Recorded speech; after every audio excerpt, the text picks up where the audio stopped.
Reacher season 3. We're back, Yes, baby. we are. Okay. Were you also huffing copium for them first 20 minutes of episode 1, trying to work out if Reacher had actually just killed a cop? So yeah, this is like the opening bit. I was like, oh, this is standard Reacher. He's right place, wrong time. Yeah. Um, he spotted shit going down. He shoots a cop, and I was like, even for Reacher, that felt a little off. But I'm This, like, I also though, literally, I did the exact same thing. I paused it. I was like, there is no way Reacher is just firing willy-nilly at someone coming around a corner. He doesn't do that. He doesn't fuck up like that. I was That's not like, a mistake he makes. that's a bit off for Reacher. But then at the same time, like, I can sort of like, after what we've had the last 2 seasons, I could understand him now being a little bit more on edge after the recent Yeah. I get situations. it, but like, it's nice to know that they did such a good job selling the idea of, oh, did he actually just do that or not? Yes. And also your instinctiveness, having watched Reacher for 2 seasons ago, he doesn't kill anyone he doesn't mean to. He doesn't accidentally kill people. That's not how he runs. Yeah, and then like, but then it throws you off more because obviously the situation feels like very legit. Uh And huh. then the And whole it like, runs for so long as well, getting more serious. yeah, and then like the cops chasing him, he breaks and he's like, oh, I slowed them down enough so they wouldn't have injured themselves. I'm like, oh, that's a Reacher thing to do. Um, then he's like, doesn't want anything to do with this kid. He's like, right, just get his dad to pick you up, whatever. For this all to then like, he ends up at this rich guy's place, and like all the things this kid is saying are like, he's a rug salesman. I'm like, this is sus as fuck. This dad is not a rug salesman if his kid's being kidnapped and What tortured. the fuck has Reacher got himself into this time? And like, you're like, oh, Reacher realizes. I'm like, he doesn't want to be dealing with this. So And then at this point, my prediction was going to be kind of knowing that season 3 was him dealing with like the police a little bit. I thought you'd go drop the kid off. They were going to go, thank you very much. He was going to leave. Then the police were going to catch up with him. They're going to go, we're going to charge you with murder unless you help us catch this dude. You're going in undercover. And that's why he agreed to do it, because he was going to be like, right, well, I can't go to prison for murder, so I guess Yeah. I'm going to be your CI. This was sort of like my brain was going for this because like he does this whole thing of like, oh, I just need a bit of money and a fake ID, like that's payment enough. I want to get out. Like I'm like, okay, this kind of all makes sense for each other. And then he's like offered a job and he's like, fine. I'm like, this is very weird for Richard to take a job.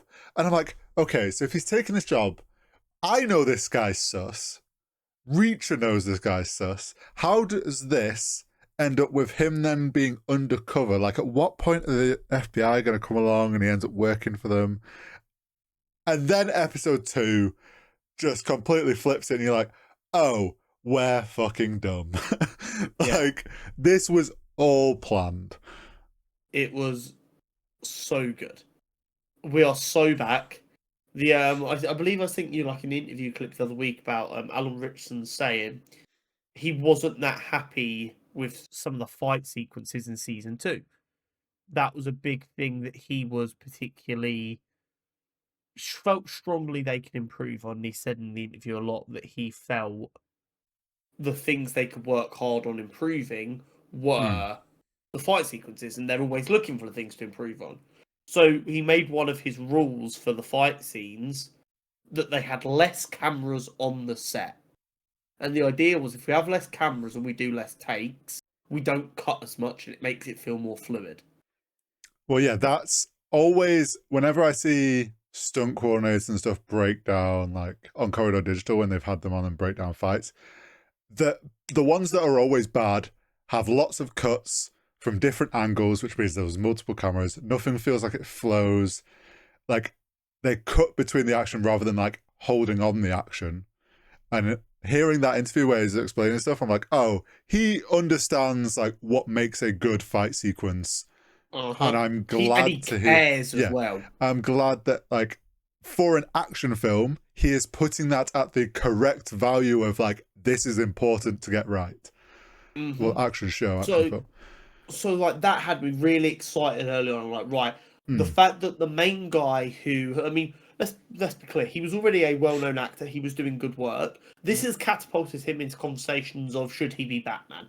That is a whole Yeah. other tier as an actor to be in. To hear that he's still like, no, we're improving, we want to get better. Anything we can make better, I want to make better. I want this to be the best damn show on TV. I love that mentality so much, and it's part of the reason I'm enjoying the show. You can feel they care, and I think it really comes across in some of the action sequences in these first 3 episodes. Yeah. But I don't know if this like was part of that same conversation or it was just the way they decided to write it. When he kills Angel in episode 2. Yes. And he pulls it, he goes bang, and he slams his head on the desk. I know a man has just died, so I know that it's like supposed to be a pretty intense moment. Mm-hmm. But having watched a lot of shows like this, and let me be clear, this is just about TV shows. I would not react like this in real life. I don't have that big a reaction when someone dies in a show, especially the bad guy. I'm like, oh, okay, cool, they're dead, because it's not that big a deal. And a lot of shows don't like put a lot of weight on a death. They're like, Yes. the way that kind of was such an instantaneous moment, and they slumped off the desk. I'm like, for the first time in a while, just a bad guy getting killed was like oh shit. See, I was like, so I don't know if you noticed, but when he walked into that office, when Angel Boy or whatever sat there waiting for him, there's a angle of the camera that shows that spike on the desk. And I'm like, my brain went, that's like, noticed that, which was obviously on purpose. Like, they purposefully showed you that was there. And as soon as like then it kicked off and he slammed his head, I was like, he's just slammed that straight on the spike. And then obviously he flops, and I'm like, well, you fucked up there, Reacher. Like, it wasn't And the necessarily brutality of like "Ooh." folding him to put him under the desk as well. I saw that coming when he was struggling. I was like, he's about to break his leg because he's done that before. But it's the Foley artist on that. Yeah, they don't hold back. Diabolical. I was like, oh. This is like the fights, and then this show has had me so fucking stressed on every nighttime period, because here's the thing. We now know, like, in by episode 2, we've had like the setup of this is him undercover. We know he's undercover with dodgy people. He's being locked in his room, at least for the first night. And it's like, everyone knows shit's going to go wrong if he gets caught snooping around. And like that first night, I'm like, can you please tell me he gets back to the room? Like, this is cutting it fine. Like, It's got a proper espionage feel to it. Yeah, and like, I'm stressing about this, even though I'm like, this is episode 2. Of course he's going to make it back to his room. It's too early for him to get fucking caught yet. Like, it would make no sense if he's already fucking up. But like, and then with the whole killing Angel Boy, and I'm like, that's the fucking body he's going to go deal with. Like, surely someone's going to find that. Like, I was like, okay, he's going to call the FBI woman, tell her to go clean it up. Was not expecting another nighttime scenario where he swims off the property. And again, when he's swimming back, I'm stressed that he's going to get back to his room in time. Which is like so intense. Part of the point of this show. But yeah, the few action moments we've had already, I'm just like, oh, this is so good. It's been a lot more espionage, and yes, as you know, huge fucking James Bond lover, one of my favorite franchises. So getting a TV show that has that kind of real tension, like you're saying, the moments where like, oh fuck, is he about to get caught? Oh no. It's so nice because it's proper thrilling TV. Yes, and they're all of the acting in this show so far has been phenomenal. Oh yeah, 100%. I'm loving the little dynamic between him and the FBI woman. Like, their little back and forth's been funny. And straight away, when they started having that, when he first met, I was like, they're gonna fuck. Like, we've seen it in the past 2 seasons. I know where this is going. And that, again, James Bond-esque. In my head, I'm like, classic James Bond move. Yeah. It was also cool to see Needley, our girl Needs. and already she's clocked. I was like, she's gonna figure out what you're not telling her. Like she's Yeah, worked in the what, like she's gonna she's too put, good. yeah, she's gonna work this out, and then obviously she does, and he Does cuts her off. She's showing up. Either she shows up, absolutely. or like he calls her enough times. He's like, okay, I need your help actually. Yeah, Um, it's not going to be long before she shows up to help out with something for sure. the this whole the reveal that the dad isn't actually in charge and is under this Yeah, thing. Are you like me right now, where you're like, Reacher hasn't worked out that the boss is the guy he's looking for? yeah. It's an interesting one for sure. I don't know if he's completely worked it out or if he's just trying to 100% confirm that. I Or he's think, just like, oh, Quinn is Quinn. I need to work out where Quinn fits into this. yeah, I think he's still trying to work out where Quinn fits in. But then the FBI woman Doesn't really photographed. know about Quinn. She just thinks Yeah, that's well, they saw the file about him because of what Reacher told them, yeah, and then it's like she's taking pictures of, oh, that's Sinclair or whatever, and I'm like, you're not clicking that that's also the person Reacher's after? Like, yeah. come on. So I think there's going to be this moment of like, oh fuck, this is the person. Like, actually, he's the one in charge. Um, Um, are the we? reveal that the kidnapping was his dad's boss, and that, like you said, Yes. he wasn't like actually a criminal. They just kind of, and it's not an actually like insanely uncommon thing, like No. in the more real world, of someone getting forced into it through fear, and then once they're involved, they can't just not be involved anymore because they have committed crimes, so they just kind of stay involved. Yeah, it's that Adds a reveal. fun twist. Yeah, it was that reveal of his dad was legitimate business, but was also, as all rich business people, was bending the rules in his favor. The wrong people find out about that because he boasted a bit too much about it. Then have now used him for their own gain, and he's, like you say, he's stuck under their thumb, and because of the things he's done, that he knows it'll just all get pinned on him if he tries to do anything. Exactly. I I reckon Reacher, when all this like comes to a head at the end of the season, I imagine Reacher's gonna make an effort to save that kid because he knows the kid's just stuck in this situation. Like it's not his fault. Do you think it could be one of them? How do you call it? The kid is actually in on it type beats. Like the kid got turned into one of the associates while he was in being tortured or whatever. I think that could be an Mm, interesting twist because Reach wouldn't see it coming as well. I don't think so. The kid comes across as very much wants to clearly escape. I think more likely is going to happen. Kid's going to die, and that's going to upset Reacher. Oh, the blood rampage at the end of this season is going to be a Oh sight to yeah, we behold. know this is going to end up in a massive gunfight. Like, So in episode 3, uh were huh. you also confused when he went to get an angel's gun and you're like, they're going to give you a gun for this job. Why are you going to get the gun that belongs to someone else? So no, I was just like, this is like he's sprinting across the fucking garden. I was like, how the fuck he doesn't get caught here? I don't know. This is so suspicious. But I was like, okay, he's gone to get the gun because he's like, even though he's set this up, I'm in my head, I'm like, he knows something could go wrong against him and he needs something as an extra kind of backup. It only started to click when, because I was like, he asked him about this safe house and like he set this up. I was like, okay, is he going to set up some bodies there or something? Like, I was like, how is he going to use this to his advantage?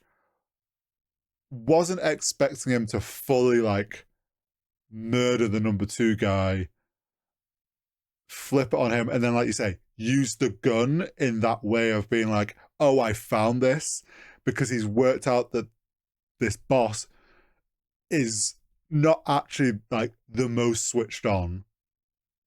Because he isn't actually the criminal here. He is just a general guy that's kind of got in too deep. Clearly doesn't really understand how this criminal shit runs. He understands maybe like bookkeeping criminality, but sure as shit don't know about thugging.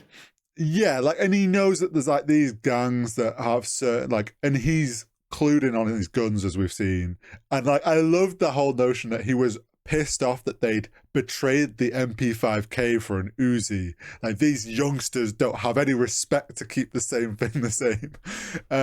But yeah, the whole play to use that gun and pin and get any suspicion away from him was so smart.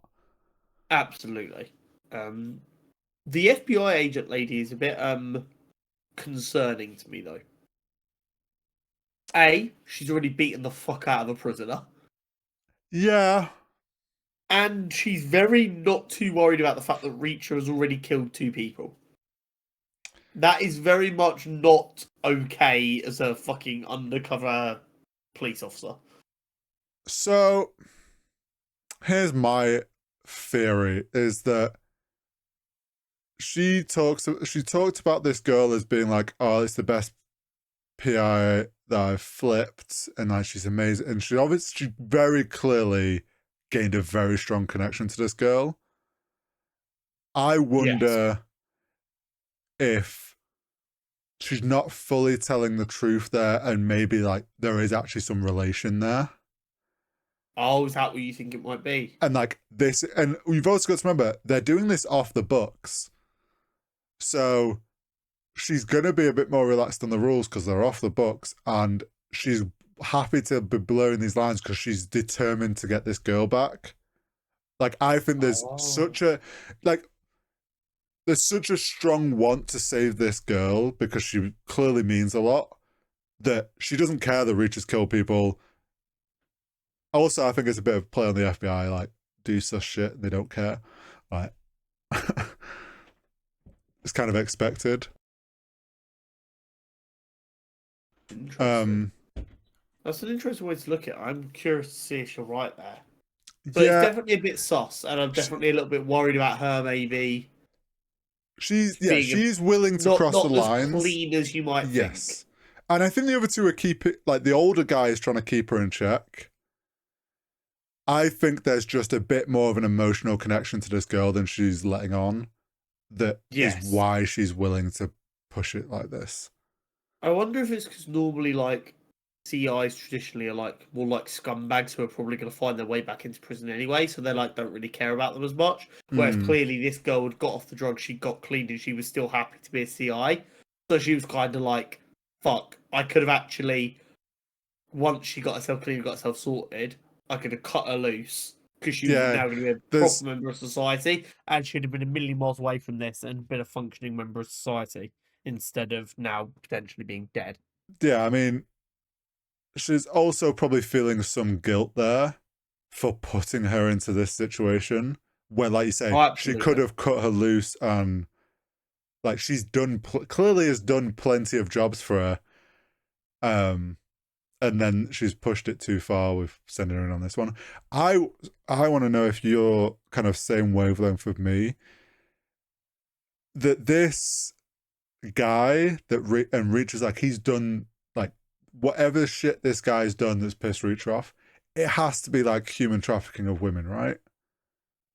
I think it is definitely something like that. I think he might have even sexually assaulted a member of Reach's team, like, Yeah, and I think badly that. beat the fuck out of Well, I her. think that was like part of it, and was gonna maybe sell off this person that was in his team, and But obviously yeah, it sounds that's like we're going to be like cheering for Reacher to beat this guy to death in a very brutal way because it yeah. sounds like this Well, guy's an absolute this piece of sounds like shit. this guy already was beaten to death by Reacher, not that Reacher Yeah. admitted that, and was shot in the head. But when like they're reading the file, the Cold War, and Reacher, then it clicks and Reacher's head is like, fucking hypothermia saved him.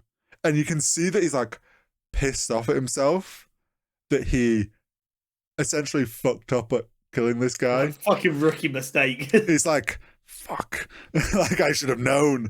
And it's like, fucking clearly this guy pissed you off. I also enjoyed in like I think it was episode 1 during the flashback, the the way he dealt with like the pickpocket dude. Oh yeah, the kid. Give him Yeah, a just hundred. is like to show once again that Reacher is about doing the right thing.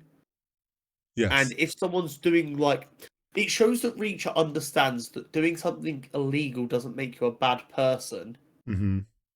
just inherently, because how many teenagers are picking marks for the bus because their life's going well? Yes. Yeah, that once again we saw that his skills at assessing a situation of being like, he understood this kid's doing it because he needs money. Like he's struggling. Yeah, And he's not some bitch kid who just wants to rob because it makes him feel powerful. like Reacher making the point of like, the next guy might not give you 100, he might give you a beating. Take this as your opportunity to try and turn your fucking life around. But yeah, Yeah, I thought exactly. that was good. And then when he called up the 110th after Oh spotting yeah. Quincy, and you had the guy just kind of like, Is this sorry, the the Reach? Jack Reacher? And then yeah, and then he's like, "What's the story behind the dent on the like?" Someone says that you slammed. It's like, no, so and so was messing around and dropped a bowling ball. It's like, still to like that kid was probably like, "Holy shit, I got the inside story. Finally, we know what I this." know the real Even though law. this isn't what we all thought it was, it's still fucking cool to know. Like, Breach is probably just the fact that the 110 is still going. I kind of just presumed it had stopped. Yeah, so did I. But it's good to know that he had a lasting impact. Yeah, I But wonder yeah, if he first ends three up episodes of season 3 is phenomenal. back working for the I 110. wouldn't be So, surprised if there is a book at some because there's like a lot of Reacher books. I wouldn't be hmm, surprised if there's one where he gets called in by like the new 110th, and and needs the they've help. now got their rules, and he has to try. He's like, when I did this shit, we didn't have all these rules. Just let me do it my way. And they're like, no, we have rules now. God damn it, Reacher, you got to follow the rules. I mean, one other thing.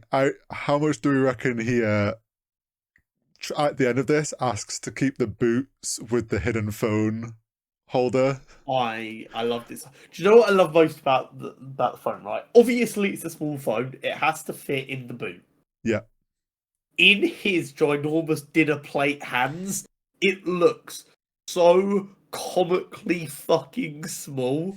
What I yeah, need is when Paulie eventually discovers he's a rat, I need to see Paulie crush the phone because when they're writing that, that'll be like, oh, it's gonna look so badass. But in reality, it's gonna look like a pea in the palm of this yeah, guy's hand. He's gonna go. yeah.